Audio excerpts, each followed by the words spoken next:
Good morning friends. మాది అలా కట్టెల పొయ్యి మీద రైస్ అవుతుంది. ఈ మసి చూడు ఎలా అంటుతుందో. మా పాత గంజిలో కూడా ఇలానే ఉంటుంది, ఎందుకంటే కట్టెల మీద అంటితే ఇలానే మసి అంటుంది ఫ్రెండ్స్. మంచిగా దోము పొయ్యిది కదా, గట్టిగా దోమాలి. పొయ్యి మీద అంటుడు కాబట్టి మొత్తం మసి బట్టి ఉంటుంది. మంచిగా నీట్గా దోము. అది నీట్గా దోమినా కూడా పోతలేదు, ఎందుకు పొయ్యి మీద అండినందుకు మసి బట్టి గట్టిగా.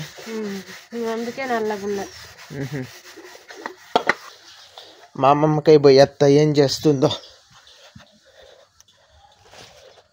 అమ్మమ్మ ఏం చేస్తున్నావు? ఏమేమి మోసుకొత్తా? ఇవాళ ఆనకాయ కూరనా? కమ్మగా చేయాలి. చేస్తావుగా? అన్నం అయితే పోయినున్నది.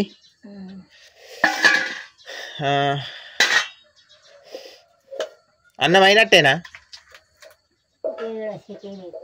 మాది కూడా గ్యాస్ అయిపోయింది, పొయ్యి మీద పెట్టినాం. పొయ్యి మీద నీలాగనే.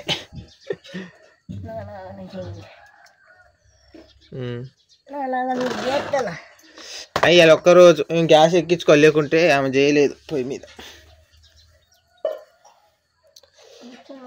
ఏమేమి నిన్న ఇచ్చినాయిగా, నేను ఇచ్చినాయిగా. నిన్న చేసుకున్నాం అనుకొని నేనున్నా కానీ నిన్న చేసుకోలేదా. ఇగో ఇంట్లో అయితే కమ్మగా ఉంటుంది. ఈ ఆనక్కాయలల్లా ఈ రొయ్యలు వేసినాం అనుకో, మస్తు టేస్ట్ వస్తుంది. సరే మరి పోతానా.